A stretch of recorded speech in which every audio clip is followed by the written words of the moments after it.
Por aqui eu já falei dos maiores times de cada estado, as equipes mais velhas, as terceiras forças, entre outros temas. E hoje, em mais um vídeo desta série, eu irei trazer um time de cada estado que provavelmente você não conhece. Mas primeiro, vamos pontuar algumas coisas. Será escolhido apenas um time por estado, como eu acabei de citar. Destes clubes, tentarei procurar um desconhecido, ou pelo menos o menos conhecido possível. Ao mesmo tempo, esta equipe tem que ser minimamente relevante em seu local. Outro ponto é que a preferência será para equipes que venceram o campeonato estadual e que ainda hoje pratiquem o futebol profissional. E por fim, já deixo claro que em alguns casos será preciso fazer exceções.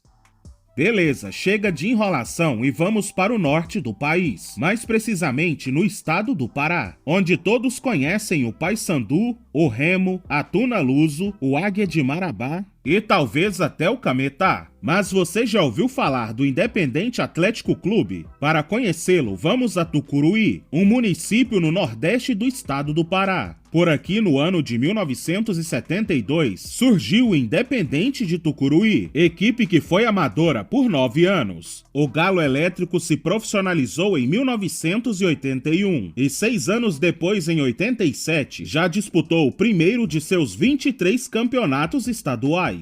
O ano de 2011 foi o seu auge, pois o clube conquistou o Campeonato Paraense. E este título do Independente foi surpreendente, pois pela primeira vez em 103 anos, um clube do interior foi campeão estadual. 2011 foi mesmo um grande ano, pois o Galo também estreou no Campeonato Brasileiro da Série D e por muito pouco em sua estreia não subiu de divisão. A equipe caiu apenas nas quartas de finais para o Cuiabá. A última aparição nacional do Independente foi na 4ª divisão de 2020 e atualmente em 2025 pelo campeonato estadual, o clube de Tucuruí acabou rebaixado para a 2ª divisão paraense. Descendo no mapa, vamos para o centro-oeste, no estado de Goiás, onde todo mundo conhece o trio da capital, Goiás, Vila Nova e Atlético. Muitos também conhecem a Aparecidense, o Goiânia, o Anápolis e alguns outros. Aliás, falando em Anápolis, na cidade de mesmo nome, a mais ou menos 50 quilômetros da capital goiana, existe a Anapolina, maior rival do Anápolis e um dos grandes times goianos no passado. A Rubra foi fundada em 1948 e ainda naquele ano passou a disputar o campeonato estadual. Ao todo são 56 participações na elite de Goiás, porém o clube nunca ganhou um título. Suas melhores campanhas foram 3 vice-campeonatos. Mesmo assim, entre o fim dos anos 70 e o início de 2000, a Anapolina foi a principal força do interior do estado. O time colorado participou de 24 brasileiros ao todo, sendo 4 vezes na 4ª divisão, 3 participações na 3ª divisão, 13 campeonatos brasileiros da Série B e 4 edições da 1ª divisão nacional. Em 1981, pela 2ª divisão, a Rubra ficou com o vice-campeonato da Série B, pois perdeu a decisão daquele ano para o Guarani de Campinas. O vice lhe garantiu uma vaga na 1ª divisão de 82, e este também foi um ano histórico. A Chata, como também é conhecida em Goiás, terminou o Brasileirão na 10ª posição entre 44 clubes, alcançando a fase oitavas de final, onde o confronto eliminatório seria contra o São Paulo. A Anapolina chegou a vencer o São Paulo no primeiro jogo em casa, porém um 4-0 no retorno em São Paulo pôs fim à caminhada do clube na 1ª divisão. Vale ressaltar que esta campanha foi a melhor da história de todos os clubes de Goiás no Campeonato Brasileiro até aquele momento, campanha que foi superada no ano seguinte, em 83, pelo seu conterrâneo Goiás. Um outro grande momento colorado em nível nacional foi pela Série C de 1999, quando pela primeira fase da competição, os goianos venceram o Fluminense em pleno Maracanã pelo placar de 1-0. Como se não bastasse, na partida de volta em Anápolis, eles venceram novamente, desta vez por 3-2. A partir dos anos 2000, a rubra foi perdendo competitividade e começou a passar mais tempo nas divisões inferiores do futebol. Em 2019, disputou sua última edição da Série D e até no campeonato estadual a equipe não conseguiu mais se manter. Em 2020, caiu para a segunda divisão goiana. Por lá, o clube ficou um bom tempo. Entretanto, 2024 trouxe novas esperanças. A Anapolina foi mais um clube a virar SAF e os resultados já chegaram. Em 2025, a Chata foi campeã da segunda divisão e em 26 está de volta à elite de Goiás, após 6 longos anos.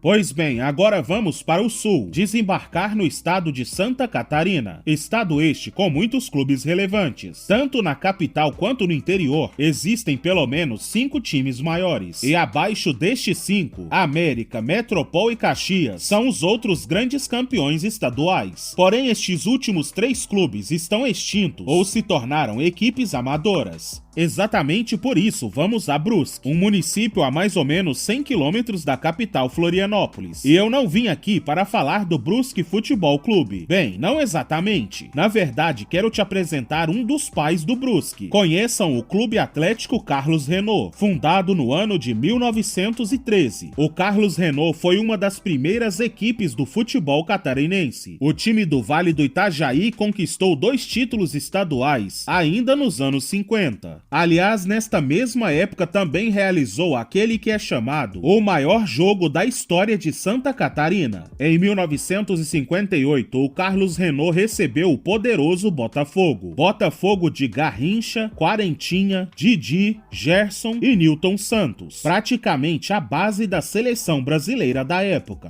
Em partida amistosa, os catarinenses chegaram a abrir uma vantagem de 5-1 sobre os cariocas. Porém, por toda a força que tinha, o alvinegro empatou em 5-5 em apenas 20 minutos do segundo tempo. Parte daquele elenco botafoguense foi convocado na mesma noite do jogo para a Copa do Mundo que aconteceu 3 meses depois, a Copa de 58, a primeira conquistada pela nossa seleção brasileira.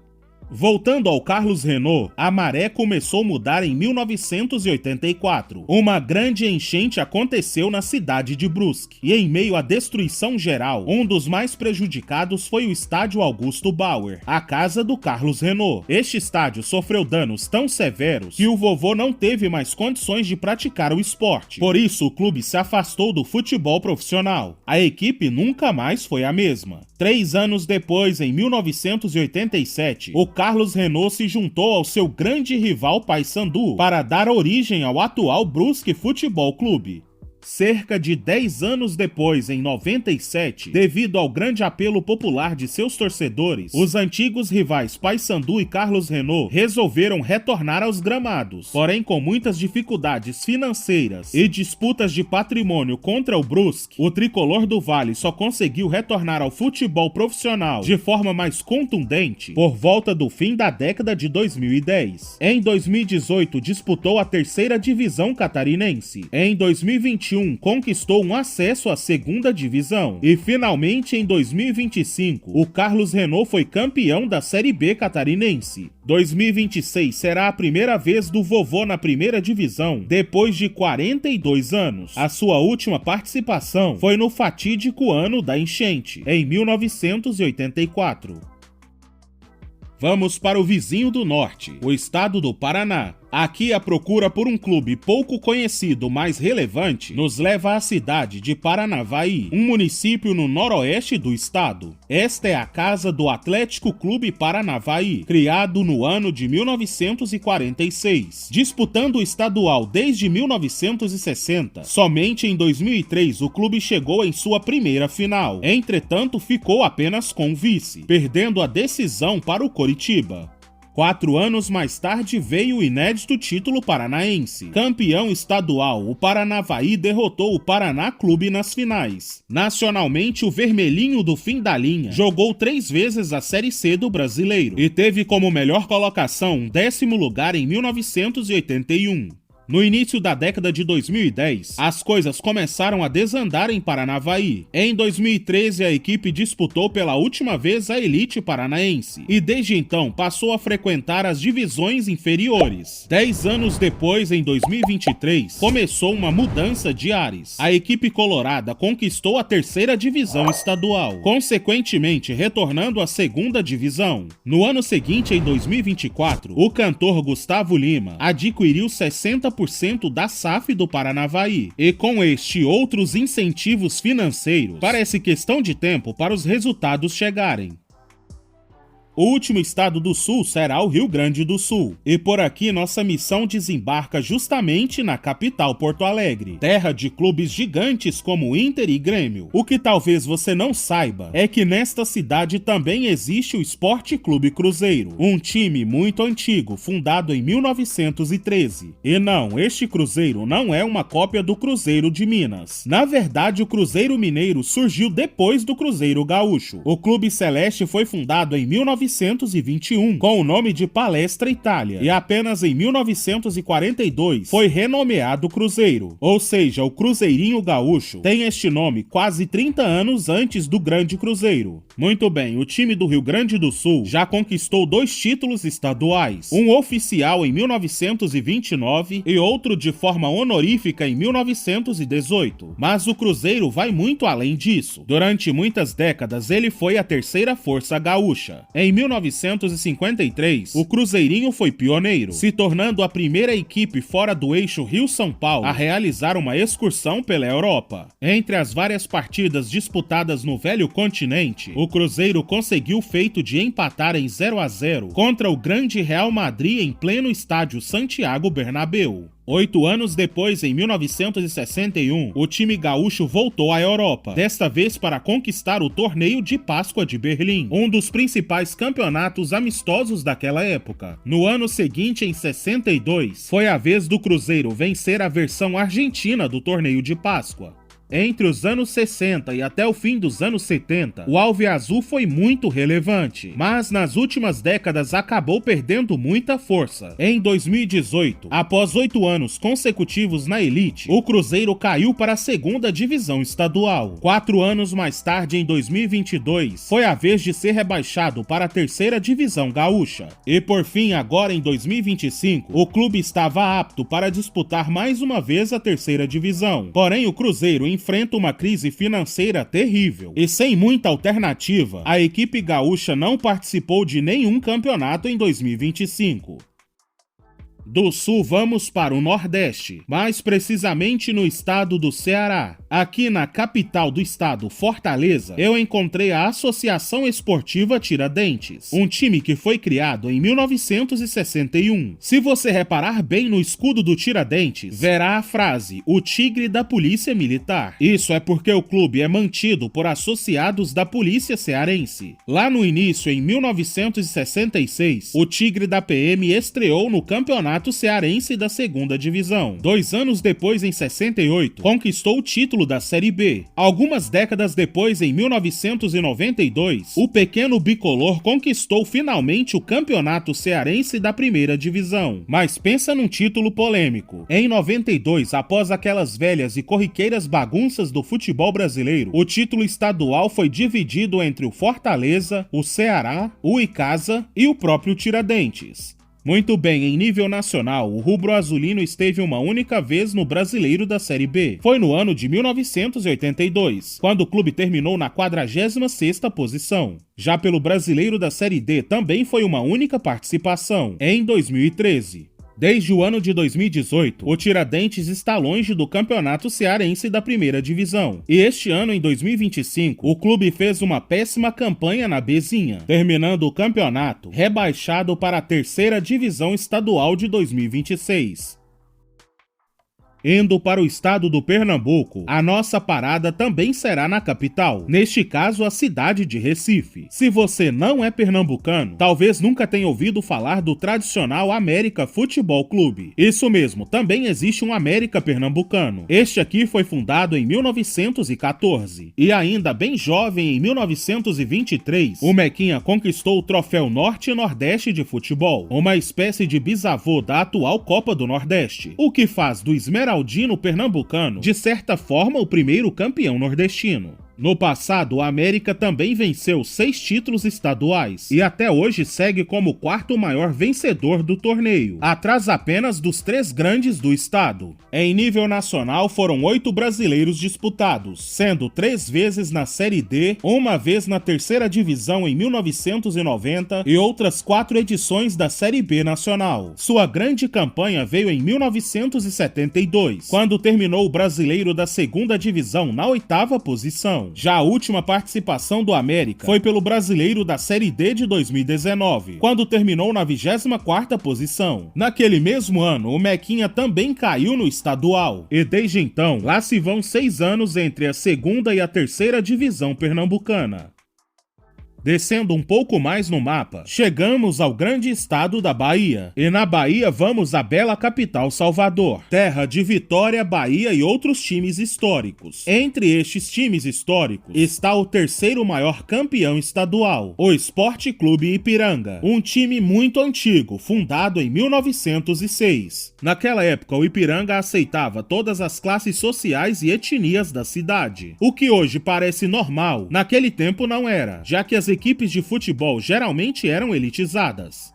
O mais querido venceu 10 vezes o campeonato baiano, e 7 destes títulos estaduais aconteceram de forma invicta. No ano do último título baiano, em 51, o Aurinegro também conquistou o Torneio dos Campeões do Norte. Este campeonato colocava frente a frente os campeões estaduais da região Norte e região Nordeste. Infelizmente, no pós-anos 50, o Ipiranga perdeu rendimento e passou a frequentar a segunda divisão estadual. Em 2017, o clube chegou a se afastar do futebol profissional. Porém, na virada de 2023 para 2024, o Ipiranga passou a ser administrado pelo grupo Esquadra Esportes, grupo este que busca reorganizar o departamento de futebol do clube. Com um pouco mais de organização, em 2025 o Ipiranga voltou a disputar a segunda divisão depois de 9 anos, e até que para uma primeira vez depois de tanto tempo, a equipe fez uma boa campanha, quase se classificando para a primeira divisão estadual. Longe do campeonato baiano da primeira divisão há mais de 25 anos, parece que logo logo o Ipiranga estará de volta. Agora vamos para o Sudeste, começando pelo estado de Minas Gerais. Em Minas, pelo menos uma dezena de clubes são conhecidos nacionalmente. Então, para achar o representante mineiro, vou ter que abrir uma exceção no vídeo. Vamos para a cidade de Sabará, município situado na Grande Belo Horizonte. Por aqui existe o Esporte Clube Siderúrgica, um time fundado em 1930. O Esquadrão de Aço foi criado por funcionários da usina siderúrgica belgo-mineira, e até por volta do fim dos anos 60, ele era um clube muito forte. Em 1942, a equipe mineira chegou a ceder o meio-campista Paulo Florencio para a seleção brasileira. No ano de 1965, o Sidera foi o único time de Minas a participar do Campeonato Brasileiro, e em sua campanha terminou na 7ª posição. Falando em campeonato estadual, o Siderúrgica possui 2 títulos mineiros, em 1937 e 1969. O bicampeonato é o suficiente para colocar o clube de Sabará como o principal campeão mineiro, depois das maiores forças do estado. No fim da década de 60, a equipe perdeu o apoio financeiro da usina belgo-mineira, e isto fez as coisas desandarem, tanto que em 1967 o Siderúrgica se licenciou do futebol. Até hoje, quase 60 anos depois, o clube luta para retornar aos gramados. O Esquadrão de Aço já retornou ao futebol profissional várias vezes, porém em nenhum destes retornos o Siderúrgica conseguiu se firmar. Se em Minas existem muitos clubes conhecidos, o que dizer então do estado do Rio de Janeiro? Aqui existem muitos clubes tradicionais, clubes conhecidos por todo o país. Dito isto, vamos ao município de Campo dos Goytacazes, uma cidade no norte fluminense. Aqui achei um clube que tem este equilíbrio entre ser relevante e ser bem desconhecido pelo restante do Brasil. Conheçam o Goytacás Futebol Clube, uma equipe mais que centenária, fundada em 1912. O Goita nunca venceu o Campeonato Carioca, porém coleciona 5 títulos do antigo Campeonato Fluminense. Resumindo o que era um Campeonato Fluminense, é porque antes de Brasília, o Rio de Janeiro era o Distrito Federal. Por isso, a cidade do Rio de Janeiro era um estado independente do restante do Rio de Janeiro. Então existia o Campeonato do Distrito Federal do Rio de Janeiro e ao mesmo tempo existia um outro campeonato com o restante do estado. Este era o chamado Campeonato Fluminense. Beleza, voltando ao Goytacás, entre os anos 60 e 70, o mais querido de Campos disputou 6 vezes o Brasileiro da primeira divisão e em 1967 fez a sua melhor campanha, terminando na 9ª posição. Já durante os anos 80, o clube frequentou a segunda divisão brasileira. Em 1985, por exemplo, chegou a ser vice-campeão da Taça de Prata. No triangular final do Brasileirão Série B, eles perderam o título para a Tuna Luso do Pará. Por fim, a última aparição do Alvianil foi na Série C de 2003, quando terminaram na 34ª posição. Fora da primeira divisão carioca desde 2019, o clube chegou a abandonar o profissionalismo no fim de 2023. Mas vi notícias recentes de que este ano o Goytacás irá retornar às atividades, disputando a 4ª divisão estadual. Para finalizar esta primeira parte, vamos para o estado de São Paulo, terra de tantos times fortes que seria possível realizar um campeonato nacional à parte. Então escolher um time pouco conhecido, mas relevante em São Paulo, não é uma tarefa fácil. Por isso vamos à cidade de São José do Rio Preto, a mais de 400 quilômetros da capital São Paulo. Aqui é a casa de mais um América, o América Futebol Clube, fundado no ano de 1946. 2 anos depois, em 1948, o Mequinha Paulista começou a jogar futebol profissional. E uma década depois, em 58, a equipe alcançou a elite do Campeonato Paulista. Mesmo sem nunca vencer a primeira divisão, o América fez boas campanhas ao longo da história, como um 4º lugar no ano de 1975 ou uma 5ª posição em 1994. Agora, falando em troféus conquistados, o rubro é tricampeão da 2ª divisão